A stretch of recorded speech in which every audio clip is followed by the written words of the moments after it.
Hello, this video is an introduction of Suffrages, responsive prayer, and it's based off of what I've just recorded, which is a morning version of Suffrages from March 22nd, 2020, which was a Sunday morning. And so the video you're watching responds to what I did in that video and explains a little bit about Suffrages. Suffrages, unlike the other daily prayer options, Matins, Vespers, Compline, doesn't have any required singing parts.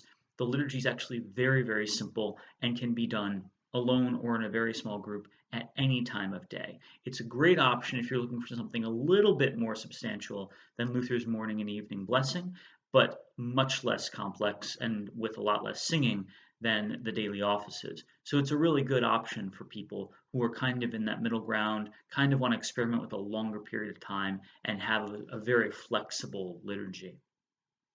Suffrages begins on page 328 of Lutheran worship, Evangelical Lutheran worship, and begins with Holy God, holy and mighty, holy and immortal, have mercy on us. This is something that we say a lot in Lent, especially Ash Wednesday. It's kind of a petition and a general status of our need before God. It's followed immediately by the Lord's Prayer, and then, or also called the Our Father, and then the Apostles' Creed. These are both tenets of the faith. They're also both components of the Small Catechism. So one way you could do this is see this as a slightly expanded version of Luther's morning and evening blessing, since as we'll see, there are some other seasonal things, temporal seasonal things that you can add to it. There are two columns on page 329, morning and at other times. So I did the morning section because it happens to be Sunday morning. It's about 7:30 right now, and I'm leading Matins at 10 today because I lead Matins with preaching at 10 o'clock on Sunday mornings, at least at this time. Currently, that's the plan. We'll see what happens. It's still the first week of church shutdown here in New Jersey, so we'll see what happens there. So the morning responses, and of course, in the light print, that is what the leader would say, and then in the dark print, the bold print, is what the assembly responds. I did both. Feel free to treat that as a singular devotion where you just kind of read it as though you're reading a psalm.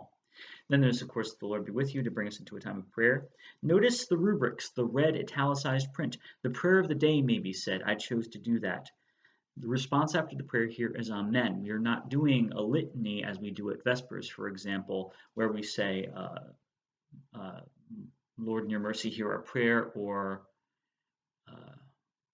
something like that. That's not what we're doing here. So I did the prayer of the day, which today would be the prayer for the fourth Sunday in Lent. I then chose to add some additional prayers, and you'll find those prayers on page 87. That's under additional prayers in Evangelical Lutheran worship. And this page 87, is actually a page of prayers that I've been praying all together as kind of preparatory for worship for many, many years since I was in seminary. The first prayer is a prayer of Augustine of Hippo, then one from Francis of Assisi, one from Catherine of Siena, one from Julian of Norwich, one of Martin Luther, and one from Mother Teresa of Calcutta, who now I suppose would be just Teresa of Calcutta since she's been canonized in the Roman Church. I don't know that mother is necessarily something we need to say anymore. Most people know who Teresa of Calcutta is, hopefully. So that's a total of 6 prayers. Some of them are longer than others, but they wind up being not that long, but long enough to kind of focus.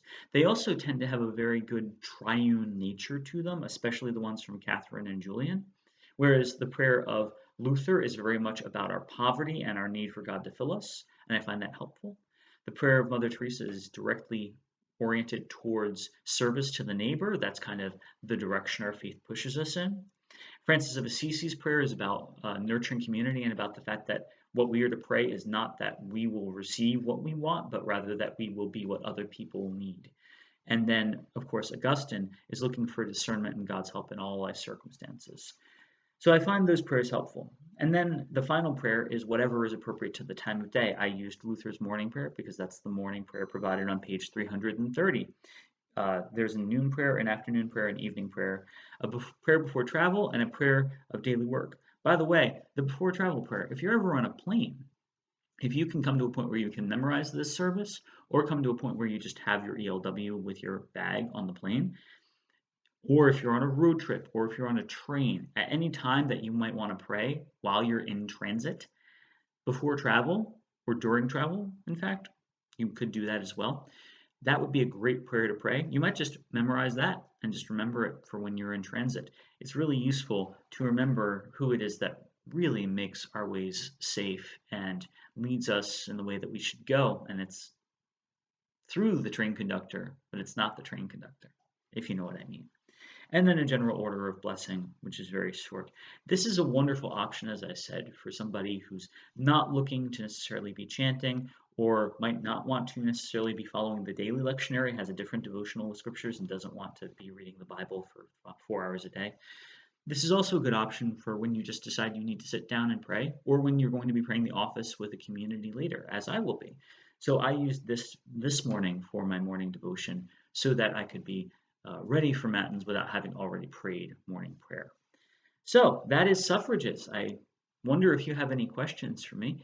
Feel free to add them in the comments below or to contact me through our webpage, atonementlutheranchurch.com.